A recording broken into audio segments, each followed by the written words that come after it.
Today on Local SEO Today, we're happy to welcome our guest, Charles Gaudet. Charles is a lifelong entrepreneur. He started his first business when he was just 4 years old and made his first multi-million-dollar business just 20 years later. Today, he is the CEO and founder of Predictable Profits, which provides customized coaching to business owners. He studied successful business owners like Steve Jobs and Richard Branson to develop the practices he uses to help entrepreneurs grow their business today.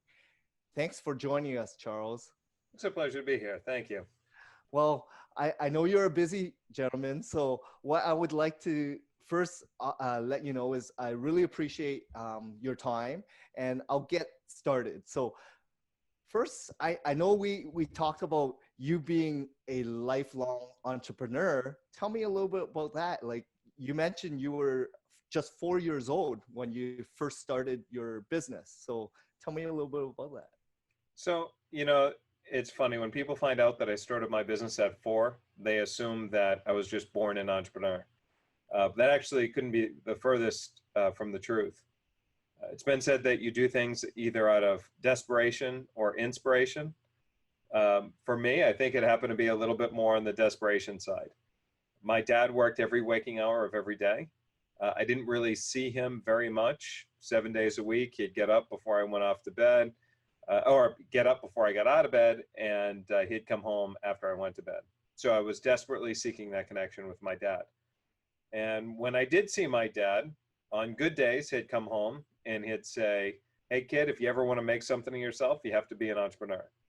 On bad days, he would come home and say, "Kid, entrepreneurs suck. I mean, not entrepreneurs, employees suck. Don't ever become an employee." And so here I am at 4 years old.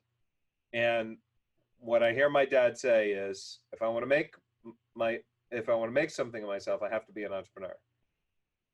And so I did what I thought I needed to do, and I started a business at the age of 4. And my dad thought that was really cool. And then I kind of continued in that mode of entrepreneurship. And so yeah, that's where I'm at today. So at 24, you mentioned you had your first successful multi-million-dollar business. I did actually. I had many businesses. I've had several successes, many more failures, if I'm going to be completely, of course, fair with you. But yeah, I started my business at 24. At 1 year before that, I was in over $1 million worth of debt. And it was through that process of being $1 million in debt, I was hospitalized for a stress-related illness, that we made a few good, smart decisions, and we were able to not only pay off the debt, but bring in several million more. So, wow. Yeah, and I think that's what people have to realize too. Like there's good debt and bad debt. As long as you restructure properly and you know how to control your expenses and, forecast properly, you're in good position, right? So you learn that early on in your successful career. So that's great. Yeah. So just like myself, I actually started my career as a newspaper boy at 9 years old. So being an entrepreneur, my parents came from Vietnam, and I was born in a small town called Hamilton, Ontario. And, we didn't really have much growing up, right? They were new immigrants. And for us, I just had to help contribute to the family, right? So that's what we did. All the children were actually doing some sort of side hustle or just kind of getting some income to not just support ourselves, but support the family as well. The fascinating thing is that I've met and worked with some phenomenal people over the years. And I found that people who were either children of immigrants or came over here as an immigrant tended to do far better than those who didn't. I have a client of mine right now. He's of European Jewish descent. I believe he came over to this country when he was 3 years old, I think. He was in an apartment, cockroaches. He remembers the cockroaches crawling around. He remembers his parents coming home and not having enough money to buy food to feed everybody. So the parents would starve and feed the food to the kids. Yeah. His dad was paid $10 to paint the inside of a pool. Now here's this guy, several years ago. I think it was 5 years ago, if I remember right, 6 years ago. He decided, he's in his 20s, he's going to start a video marketing company. Oh, wow. Now, when you're in your 20s, you're starting a video marketing company, especially, when you have cell phones that record, excellent quality videos. He was in the office, in the closet of a dental office. All he had was $500 to his name. Every time he turned around, people were telling him, give up, give up, give up, give up. Take a guess. He's still doing video marketing. Take a guess at how much revenue he brought in last year, like 5-6 years ago, starting with only $500. Multi-million-dollar business. 16.1 million. Wow. And he's still doing video marketing. That's still the core. But the difference between him and so many other people comes down to mindset. Yeah. So he became a client of mine about 3 years ago. Yeah. And every single time he's set a goal, he's achieved the goal. A lot of people, when they have goals, right? Like they'll say, it'll be like, January 1st, and people make up these, what do you call them? New Year's resolutions. Yes. And they'll be like, I want to lose 10 pounds. And then that's January 1st. Come January 2nd, they're stuffing their face with Twinkies. And we get in this habit of failing. Yes. And that's if we don't achieve our goal, and then we allow ourselves to be okay with not achieving our goal. So unbeknownst to ourselves, we're creating this habit of failure. Yeah. This other gentleman, though, he didn't have that habit. If he set a goal, he was to achieve that goal. And there are times when he'll work till 2 o'clock in the morning, go to sleep for a couple hours, be back in the office at 5. Insane. But he's like, well, if I didn't mean to set the goal, I never would have done it. Maybe next time, if I don't want to work this hard, I'll set a smaller goal, or I'll be smarter with how I do my work. But he always achieves his goal. So in 3 years, there's only been 3 months where he missed it, just marginally. So it's mindset, but also you hold people accountable as a coach or mentor, right? So that's so important to have someone along the way to push people, right? Yeah. So that's a great story. Thanks a lot, Charles. Yeah, I'm sure you've talked to and mentored and coached many successful businesses, and I'd like to get to those stories as well. Sure. But before we do, I want to learn a little bit about yourself, right? Like, so at the age of 24, you started your first business, but what really got you to become who you are today? Like, was it previous work environments, different career choices, upbringing from your father, peers, colleagues? What motivated you? So I'm going to say all of that, because everything played a factor. As far as, well, you could argue,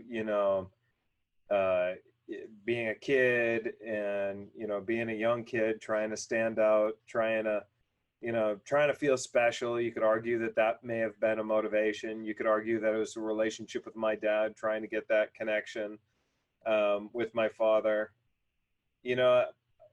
I don't know. I think Freud would probably have a field day on me as far as, trying to figure out what my real motivation is. All I know is that today, if you wrote me a check for $1 billion, I still would work. Well, that's the biggest thing. You're still passionate, right? You still love what you do, and that's so important. Yeah, I think, everybody's got this natural leveling factor about them. And for me, there was a gentleman, one of the most successful traders in the world. I had hired him to come meet with me, and we had spoke for a while, and he said, you should hold yourself a retirement party. said, hold myself a retirement party, buddy. I am far from retiring. I don't know what you're talking about. He said, you are retired. I said, work more hours than most people. How do you figure? And he said, because you don't work. I said, I don't work. Okay, now I'm lost. And he goes, no. See, you already told me. You feel like you're playing all day long. Yeah. I said, that's true. And he said, you stopped working years ago when you made it all about the money, and now you're not making it about the money anymore. I still value money and, want to get paid, money, but it's not about the money. It's about designing the life that I want to have for myself. Yes. And for my family. And I do what I want because I want to do it. Yeah. And everything else tends to fall in line. So that's the difference between being intentional, yeah, versus being reactive. Reactive are the people who wake up in the morning and they're like, I'm not sure what's going to happen to me today, but the only things that I can guarantee is that I'm going to have a coffee, breakfast, lunch, dinner, and go to bed. Yeah. It's the only thing that I can guarantee. Sometimes they set the intention and they're like, I'm watching Game of Thrones at 7 p.m. So they make sure it happens. But see, when they're really intentional about something they want, like I want to watch a TV show, it's something, they make it happen. But rarely do you get those people that wake up in the morning and say, you know what? I know the most important thing that I need to do today in order to move me closer to the goal that I actually want to achieve for myself. No, that's amazing. Yeah, which is a little different from how I started, because even when I finished school in university, my parents always said, get a good job, stay in school, go work for a good large employer, and they will take care of you. They will not just pay you, but you'll have benefits. You'll have a retirement savings plan, right? Yeah. All that because they, again, coming from Vietnam where everyone's on their own. It's all small businesses and there's no government subsidies. No one helps like the government does not subsidize you at all, right? Where here in Canada, the government takes care of you if you don't have a job, and they will pay you after retirement, right? So their mindset was a little bit different, where again, maybe I was, my parents were Vietnamese and therefore we had businesses back in Vietnam where, coming to Canada, we had nothing, right? So that's where I kind of said, maybe I should start a business. I've always wanted to become a business owner, right? And I kind of reversed what my parents wanted me to become. And I was kind of the black sheep in the family. Everyone was engineers. I was doing business finance, right? And, everyone in my family still is working for someone, which they enjoy and they're passionate, which is great. But I took on a different route where I took on, it was pretty stressful and a lot of risk to start your own business, right? Yeah. But it's also a lot of excitement and a lot of, ups and downs, right? You never know what's going to happen. So I'm very grateful, and I love the journey that has taken me on. Yeah. So the second question is really, what really made you start, like, what was your first business first off? And then who, in terms of like inspiration, was there one person? Was there a mentor? Was there a past colleague or parent? Was there one specific person or a pivot point where made you thought that maybe I should start just running businesses and be my own boss? So there's a few questions. I'm going to try to remember them. The first one was the first business. You talking about the one that when I was 4? So the 4, and as well as the one that you were in your 20s. Okay. So the first business I had when I was 4 was just selling artwork to my neighbors. It was, I put a bunch of scribbles, sold it to the neighbors, and Perfect. A lot of learning lessons in there. Probably the harshest one that I've had to date came from that event. But then there was, when I graduated from college, I started a consultancy for a short period of time, and then I got an idea from my father-in-law, and I started a pet health insurance company. Okay. One of the first pet health insurance companies that ever existed. Yeah. Ernst & Young selected us as having one of the nation's best seed stage companies. We raised a little money. Venture One selected us as just that, one of the nation's best seed stage companies. That was really great, fun ride. At the end of the day, we failed to raise the amount of money that we needed to raise in order to keep the business operating. 2001 happened. The investor that had committed millions to us at that point walked in the office and said, "Sorry, guys, I think you've seen what happened to the market. Our capital is dried up. We can't give you the money." So unfortunately, we had to close the doors. Shortly thereafter, I looked around and I said, well, you got to play the best hand with the cards that you've been dealt. So what cards have I been dealt right now? And I'm like, well, I look at my parents, my dad in particular, he's a hard money lender. So by that means, he loans money at a high interest rate to other people. So I said, interesting. Maybe that's something I want to get into. With my dad being a hard money lender.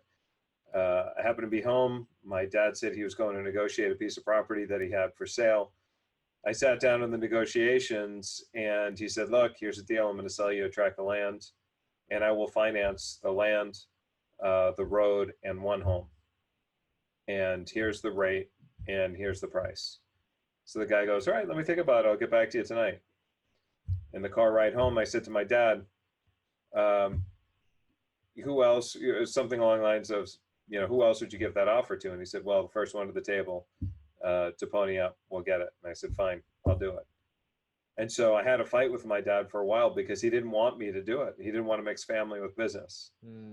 And so it took him actually a couple of weeks of, the guy called back that night and said he wanted the property. Fortunately, my dad held off because I had wanted it. It took him a couple of weeks to come to terms with the fact that I did want this property. The only terms were that I had to do the same terms as the other guy, and that my dad assigned rights to the attorney, so that in the event that I wasn't able to pay back the debt, my dad would no longer be the person that would be foreclosing on me. It would be his attorney, so that it wouldn't have been an impact with my dad, a family matter. So I had to agree with that. And that was a business that we started, and it was really, really rough in the beginning, real rough. Almost died for stress-related reasons. Then almost died because there were people there who gave me death threats. One in particular got arrested for a shiv in his jacket. There were a lot of things that happened, but we did ultimately make a few good decisions. We paid back my dad. There was a few other things that happened, and over time bought more land, created a multi-million-dollar business, and we rolled that in. We did other businesses and did real well with the other businesses, and then 2010 I started the company that I'm doing now. No, that's amazing. That's it's very exciting to hear that you've done multiple different types of companies as well, right? Like from real estate, transaction, land, and running that versus what you're doing today, right? And learning and meeting so many different entrepreneurs, it gives you a different mindset, and it opens you up to so many other opportunities as well, right? Which is great. Yeah, well, here's the funny thing about that, right? Is that the greatest skill that you need to take your business to the next level is not product or service knowledge. Like that part there is what I would consider like commoditized knowledge. Yes. Like if you know how to build, grow, and scale a business, you can put those principles into any market in any industry across the board and do well. I mean, how many businesses does Richard Branson own right now? Hundreds. Last time I checked, I think it was about 400. Yep. Do you think he knows, like intimately understands all 400 industries? No. Not at all, right? How many businesses has Amazon gotten into? Hundreds of thousands. Right. Do you think Jeff Bezos is intimately involved in and understands every single one of them? No. No. But Jeff Bezos or Richard Branson, Elon Musk, I mean, he's in what? Tesla, he did PayPal, he's trying to send people to Mars, colonize Mars, he's got the the solar panel stuff, the whole deal. again, these guys understand that to get their businesses to the next level, it's really not about what you do.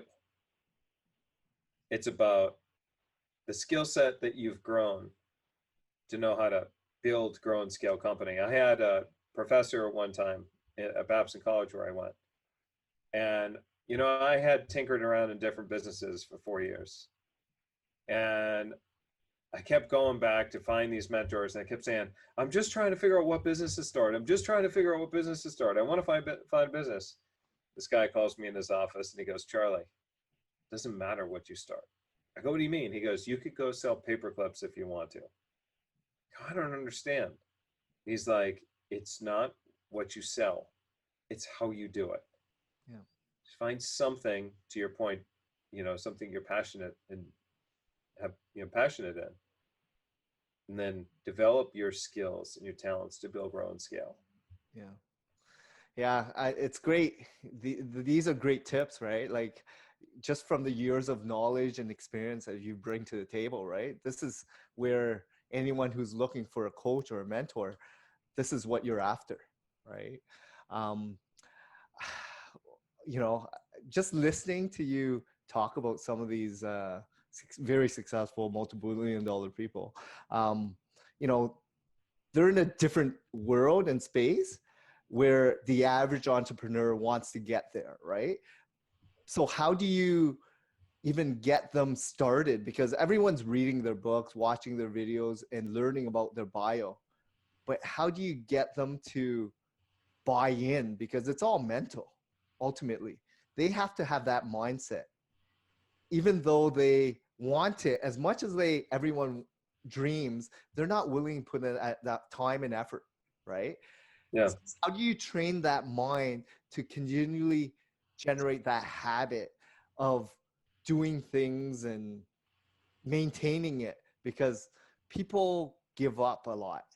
That's the biggest, as an entrepreneur, the first year is very difficult. 90% of entrepreneurs never make it, right? Like these are things that, what would be some of these insights you would give to entrepreneurs who are thinking of starting a business? What is so vital to be successful today? So you bring up a good question and a good point, right? So name a sport that you've done or well. I play basketball. Okay, you play basketball, right? So name a basketball player that is somebody that you look at that is one of the best that you believe to be around. LeBron James. LeBron James. Okay. When LeBron James was training to become a professional basketball player, how much time do you think he put into his training? 12-hour days. 12-hour days. How much sacrifice do you think he had to be willing to give up to put into his training? No social life and pretty much just work hard, right? Like live at the gym. On a scale of 1 to 10, how disciplined do you think he was? Fairly disciplined. I'm sure they had coaches and people that pushed them along the way, mentors and whatnot. Sure. See, most people, the reason why they're not where they want to be has really nothing to do with anything they could have read in a book, really nothing to do with a strategy or a technique or anything else. It really comes down to the fact that they're in their own way. Yeah. Now, look, people hire me and they spend a lot of money working with me so that I can provide them with techniques and ideas and whatnot to scale their business. At the end of the day, I'll work with people who make, millions of dollars, and I'll work with other people where I'm literally repeating myself with the same thing over and over and over again, week after week. Yeah. There's one group of people that is comfortable being uncomfortable. And as long as they're comfortable being uncomfortable, they'll go ahead and they'll just slam it out of the park. And then there's going to be those other people that are continuously holding themselves back, afraid of failure, not willing to put themselves out there, whatever that might be. Tom Brady, I had the pleasure of hearing him speak several years ago. Tom Brady being the Patriots quarterback. Yep. He was being interviewed by Tony Robbins. I don't know if you're familiar with who Tony is. I had the pleasure of, I paid Tony an enormous amount of money to travel the world with him for a year and a half, just so I could, learn from him as well. But Tony said to Tom, what's your take on work-life balance? And Tom Brady said, work-life balance is a myth perpetrated by average people. If you want to be the best, you have to be willing to throw your life out of balance. Yeah. And so Tony, he, typically has always been a big fan of work-life balance, even though he doesn't have any himself. He just talks about it. Because Tony is, he's worth several $100 million. He knows what it took to get there. Yeah.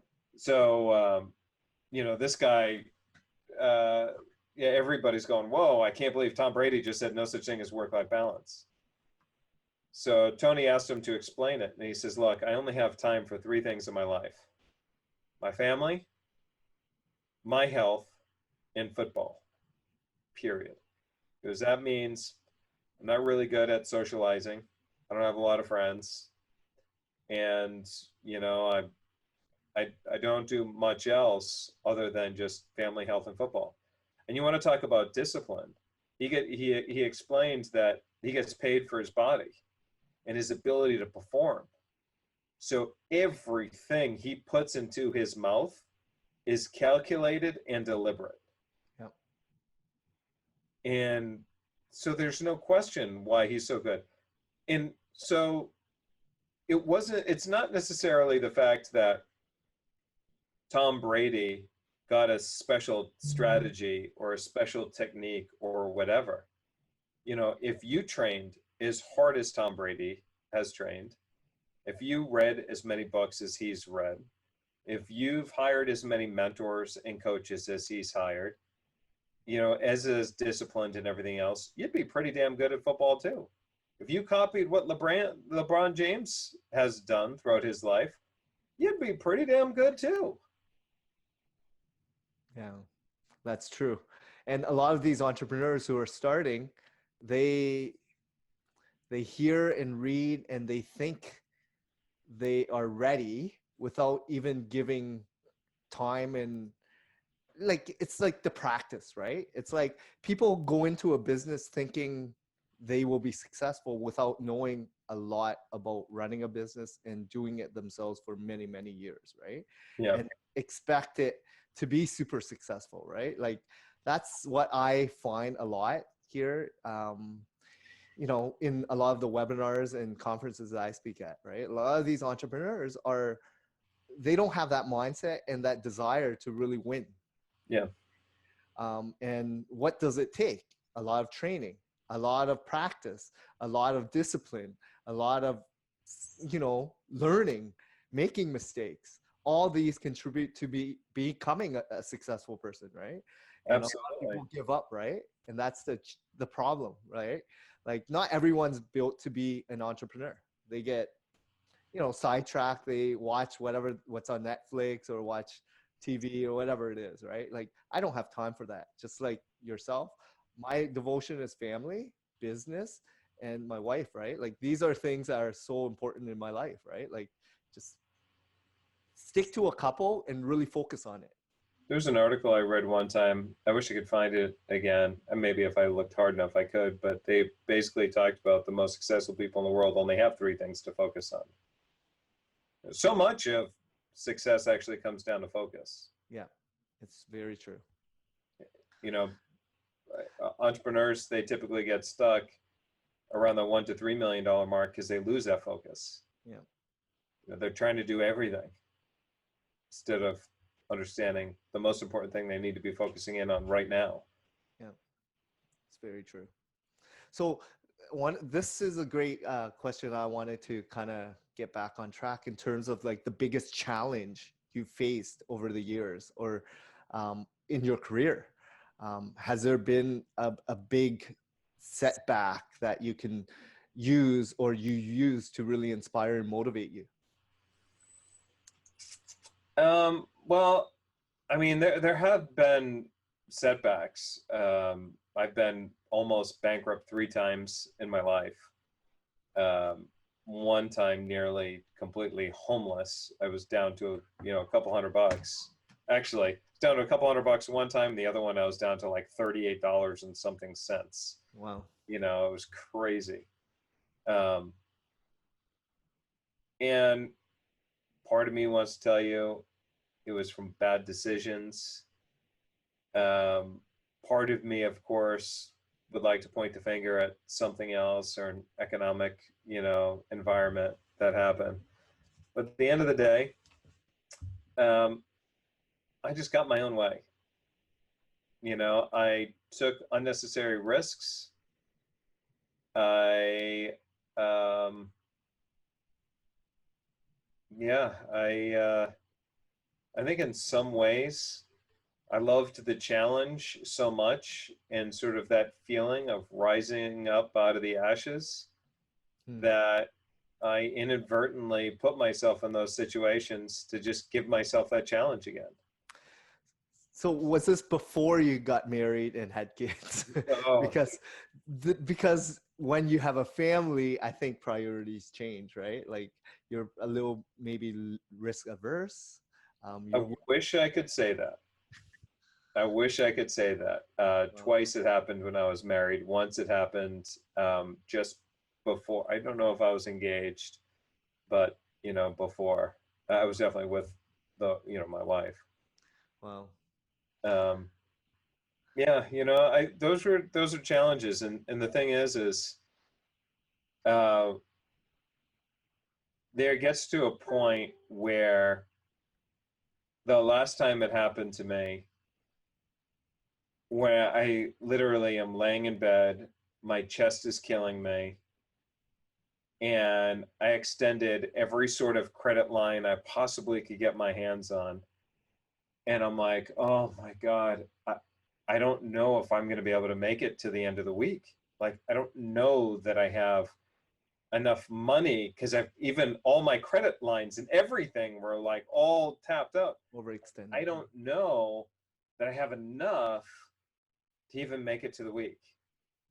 So what pushed you through? What motivated you, and how did you get through that, overcome it? You know, in life, there's always, you know, the Chinese figured it out many, many years ago, the yin yang. Yeah. With every opposite, there's an equal and opposite opportunity. And so all my life, even in the depths of complete despair, when I thought, that nothing worse could happen. Yeah. At so close to the breaking moment, something would happen. If I told you some of the things that have happened to me, you would just, it would floor you. I mean, the one that is the most amazing, and I even hesitate to share this with you because this is going to come with a lot of disbelief and skeptics for anybody listening. And one of my worst moments where I was ready to give up, this was probably 2 decades ago, I get this check for $50,000 from a gentleman who I've never met. I've never met him. I never had to sign any paperwork. All he did was hand me a check through a friend of mine, by the way, and said, tell Charlie that somebody believes in him, wish him luck, and just tell him that once he's successful, then we can work a way to make it right. Wow. And I was like, well, who is this guy? I don't want to cash it. They go, he knew him, my friend. And he goes, he's a good guy. He just knows, believes in potential. He's watched you from a distance. Wow. That's amazing. I'm like, you believe that though? I think it is yin yang and it's karma, right? So if you do good to others, things will come back, right? And I truly believe in just being good. Yeah. Right. And, because life happens, things happen, people are down, people go through a lot turmoil, right? Not just in their business, but in life in general, right? So Yeah. just if you're welcoming and you have open arms and you're that type of person, it's very interesting. Like as a business owner myself, karma always happens. It's the weirdest thing. I Just know. like what you mentioned, like I'm now noticing so much just because I've been just so grateful of every opportunity, every person that I meet. It's just so much going on, right, in life. And as long as you are that gravitating into a sense of just helpfulness and gratitude and appreciative, people will see that and Yeah. see a different side of you, right? And and as long as you're doing that to others as well, like I'm always mentoring and helping out, and that's so important in terms of a sense of community, right? Yeah. Not just your friends and family, but others that you may not know as well. Yeah, absolutely. No, that's great to hear these stories. So in terms of like mistakes, were there much, like I know you mentioned during some of your ventures, but were there things that you can have mitigated, or were they just big risks that you took? um So I make mistakes every day. yes. And usually the mistakes that I make are a direct result of me not being intentional. Okay. So, you know, I got this from a friend of mine. His name is Ofer Breyer. He talks about a business has AI, and we've incorporated that big time into all of our businesses. This concept of AI. Now, there are listeners who are thinking, "Oh, artificial intelligence. I know all about that." But in our world, it's different. It's called attention and intention. AI, attention and intention. And so the attention is paying attention to your goals, paying attention to your KPIs and your metrics and the whole deal. That intention is knowing exactly what you want. And so when you start the day in the morning, the first thing I do is I write my journal, and I write what's the most important thing that I need to do today Yep. in order to move the needle in my business. Yep. That becomes my intention. Now, my attention is how close am I getting to my goals? I attended this event many years ago. Long story short, what I discovered is that the highest earners in the event were those who tracked their KPIs every single day. Mm. We're not talking every week, every month, every quarter. The highest earners in the room, and this was surveyed in the room, highest earners track their KPIs every day. So that's paying attention. And if success leaves clues, like everything else we've already talked about in today's podcast, if success leaves clues, one of the clues that are important to build into your daily habits is to monitor your KPIs on a daily basis. No, And that's that'll a great help. way. That's like a GPS, right? Yeah. Because if you think about it, we're talking about mistakes. You're not going to know if you're off track. If you want to lose 10 pounds, for example, right? If you set your New Year's resolution on January 1st and you don't get on the scale until December 31st, you're not going to know how close or how far you are. Yeah. But if you got on the scale every day, you're going to know, man, I may need to change my diet a little. Yeah. I think the big challenge for entrepreneurs is no one's holding them accountable. No. There's nobody that they can confide with, that they can trust, right? Yeah. And so therefore having a mentor or coach is so vital for young entrepreneur, anyone that is in business, right? To Yeah. really set their own targets, weekly, daily goals, KPIs, whatever metric it is. So that's a great point, Charles. In terms of like advice, I know you just mentioned the goal setting KPI daily. Are there anything else that you would suggest for entrepreneurs?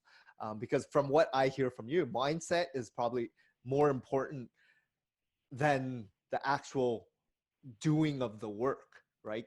making sure that your mind is intentional and you have, clear vision, clear mindset.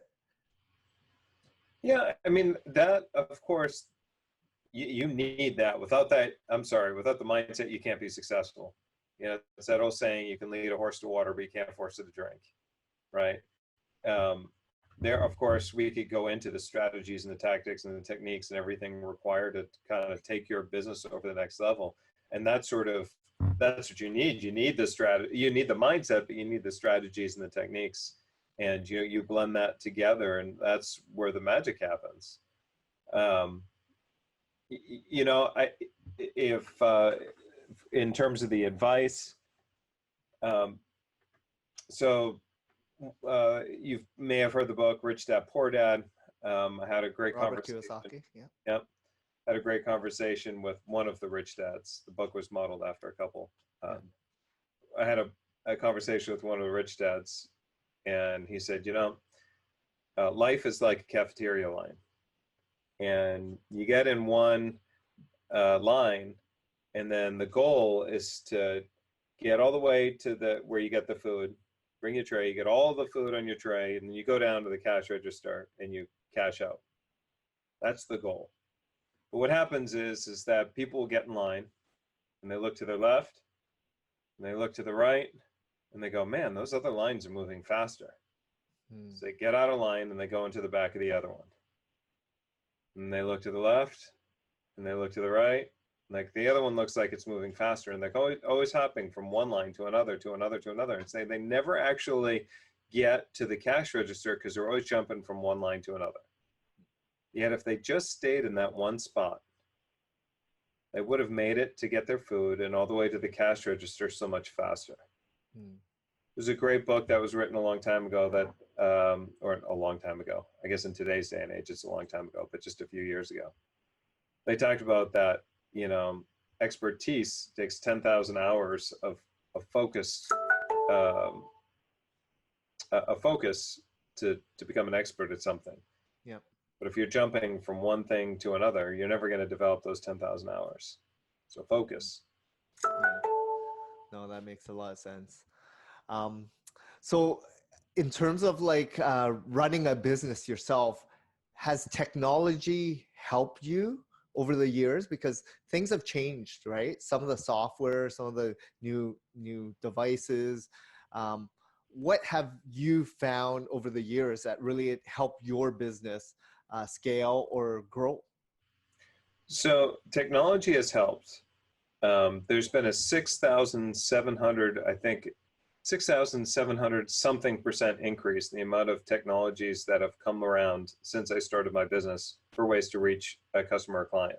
Yeah. And so that's been over the last, since 2011. So, almost the last decade. People ask me all the time, what are the softwares and the technologies that you use to get an edge? But the reality is that according to the Small Business Administration, your chances of success are no greater today than it was even back then. Yeah. So the technology itself hasn't really created a much differentiator. But to your point, and you and I think a lot of in many ways, the technology, what it does is it helps you create leverage, become more efficient, and in many ways more effective if you know how to use it correctly. Yep. And so the technology that we leverage is based on how do we get more out of everything we've already got. And so we'll use automation CRMs, whether that's Infusionsoft, ActiveCampaign, whatever that might be. Yeah. Right? Because now we can get a heck of a lot more done with just a couple people, whereas maybe 10 years ago, we'd probably need to get 40 people in the office to do the same stuff. Yep.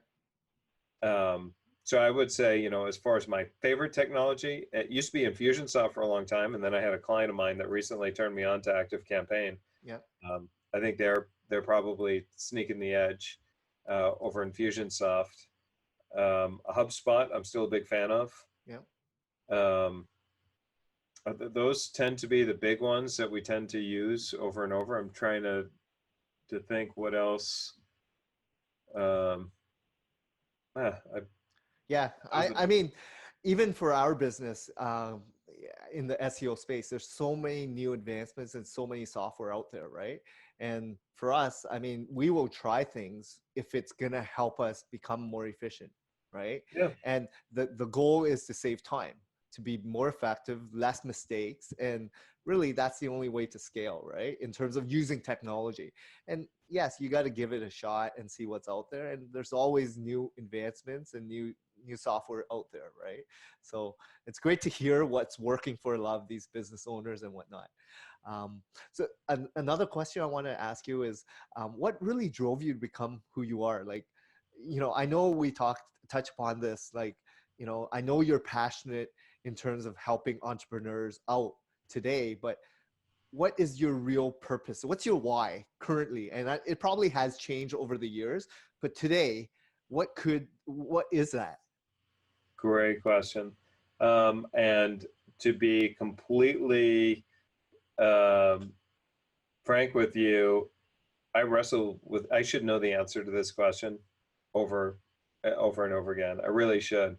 I've been asked this a few times by mentors, and you know, I want a why. I've I'm I try to help out at as many different philanthropies as I can, because it makes me feel like this is my why. Maybe if I do this, this is my Yeah, yeah, why. yeah. Um, but I think for me, my why has always been that it's sort of like an anti-mediocrity statement. Like, I just don't believe in mediocrity. I feel like I have to be able to go to the grave knowing that I did everything possible to become the best version of myself, which in turn means create the best version of my business, which means, I believe you get paid for the in direct proportion of the value that you provide. So that means that for me to create the best version of my business, I have to deliver more value than anybody else is able to deliver. And in order for me to deliver value, I have to be able to create an enormous amount of results for my clients. And so it does spin down, No, that's carry forward. But I just, yeah, my why is just, I guess, anti-mediocrity. hmm. Yeah, and even for myself, like I've always, I met Simon Sinek, and it was a great, presentation that he had. But really, depending on where you're at in terms of your life, right, it's gonna change, and I think that's pivoting as well, right? Like when I became a parent, my why kind of changed. Yeah, When I got married, my why changed from being single, right? And yeah, then when you start a business, it may have changed a little and pivoted over the years, right?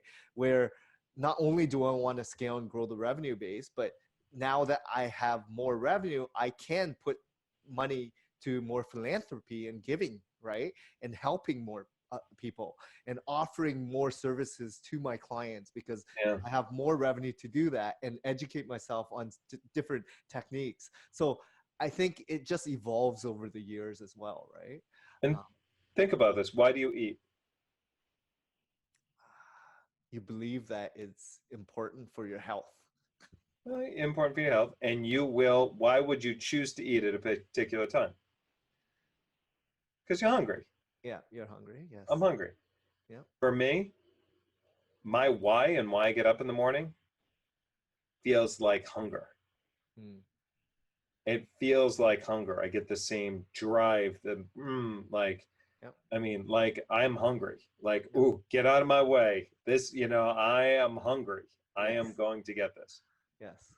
It's a very internal feeling.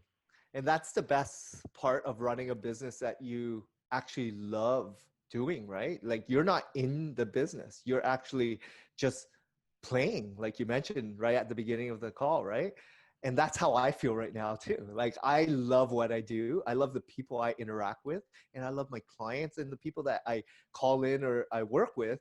they can feel that and they can Yes. sense it, right? So, and I think, you giving me the time to meet with you in this podcast allows for this great connection as well, because like-minded people are, that connection is there, right? We gravitate amongst each other, right? Sure. So it's great hearing that. So in terms of, aside from business, I know you mentioned you have a family, health is definitely important in the community sense. And you mentioned you do a lot of philanthropy as well. So what are some of the things that you do in terms of giving back? So my favorite all time, I love this so much, is random acts of kindness. Oh, yes. And it doesn't even have to be huge. Yes.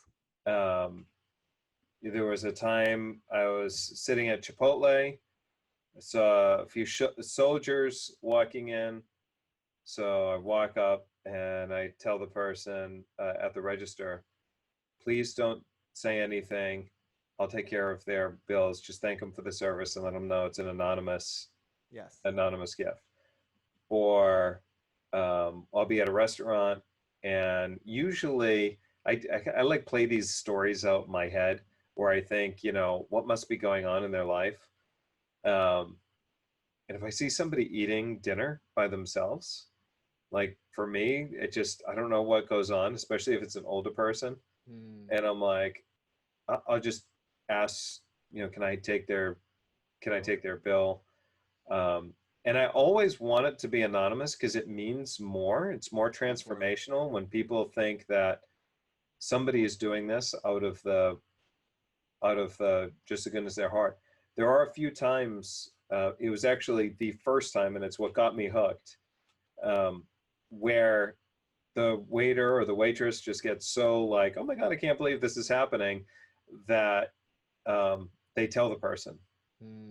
Or the person that won't give up. They're like, no, you have to tell me. I don't understand. Who would do this for me? Who would do this for me? You have to tell me. You have to tell me. And it bothers them to the point where the wait staff will say, and this one gentleman, older gentleman, he was probably maybe in his 70s or so. He walked up to me and he grabbed my hand and he said, thank you. And he put both hands on my hand and he's shaking it. And he just kept saying, thank you, thank you. And his eyes welled up with tears. Yeah. And I looked at him and now my eyes are welling up with tears because I don't know what's happening, but all I know is we're having a moment here. Oh, yeah. And I'm like, I love this. It's a great feeling to have. And especially now that you're in a different situation and position, that you're able to do that based on, your business and your success, right? So these are some of the best stories. I love hearing stuff like that because, random acts of kindness and just being anonymous, I think it's awesome, right? You never know how you're going to change somebody's life. Exactly. It's awesome to hear. So in terms of your listeners, where can some of your listeners learn a little bit more about your business? So at predictableprofits.com, we have a bunch of resources and whatnot there where I would encourage people to go check that out. We also run a podcast called the Beyond Seven Figures podcast. You can find it at iTunes and all of those other fun places. Perfect. Perfect. And you also have social media, so people can find you on Twitter and LinkedIn and Facebook, etc. Twitter at Charles Gaudet, and then Facebook and all those other places. Instagram, look us up at Predictable Profits. Perfect. And what we'll do is we'll have all your contact on the podcast as well. Excellent. Listen. And thanks a lot. I really appreciate your time, Charles. And there was some great, especially for all these new entrepreneurs listening and watching, it's great insight from someone that's actually done and helped so many different entrepreneurs over his years, right? And is doing it himself, right? And that's so important. So I really want to thank you for being a guest on our show today. Well, it's been my pleasure. Thank you.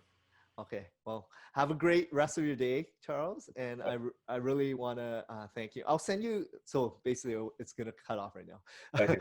So I'll send you the audio recording and whatnot. But Awesome. again, it's great to just learn and hear from someone. And I think this is more genuine, anyways. I didn't really script anything. I had questions. Hopefully, you were okay with that. I know that. I think it was great. It's fantastic. And I think we have a lot of things in common, honestly. Like you know, your parents were working. My parents didn't really have the opportunity to work because my dad was sick coming here, and then my mom had to take care of 4 kids. Oof. So for us, we didn't have much, right? And you know, we just had to survive through those years, right? And now at least they gave us the opportunity to be in Canada. That's what I'm very fortunate for, right? Because if I went to Vietnam last year with my mom. She's in her 70s, and just watching people struggle and survive, like grind it out, the weather and just hustle, grind. It's rough out there. It's like third world country, right? Like just, you know, so living in North America or a Western country, we're so fortunate. Right? Yeah. No, you're right. You're absolutely right. So I really want to thank you. And you know, if there's anything that you have in terms of questions or whatnot, I know you asked me some stuff about yesterday about the white label stuff. So I'll look into that as well. It's just at this time, we're trying to get into the US market with SEO. So it's like all that project as well, right? So smart. Awesome, my man. All right. Well, thanks a lot, Charles. At least we're engaged and we're now talking, right? So absolutely. And if I could be any assistance, or if you want to pick my brain, you know, if I'm happy to, you know, give you some time if you ever want to pick my brain about your business and cracking in the US and what it's going to take. You know, you have an invitation. Awesome. Well, thanks a lot. If you're ever in Toronto, let me know. All right. Sounds like a plan. Okay. Awesome. Thank you, Charles. All right, buddy. Take care. Bye-bye.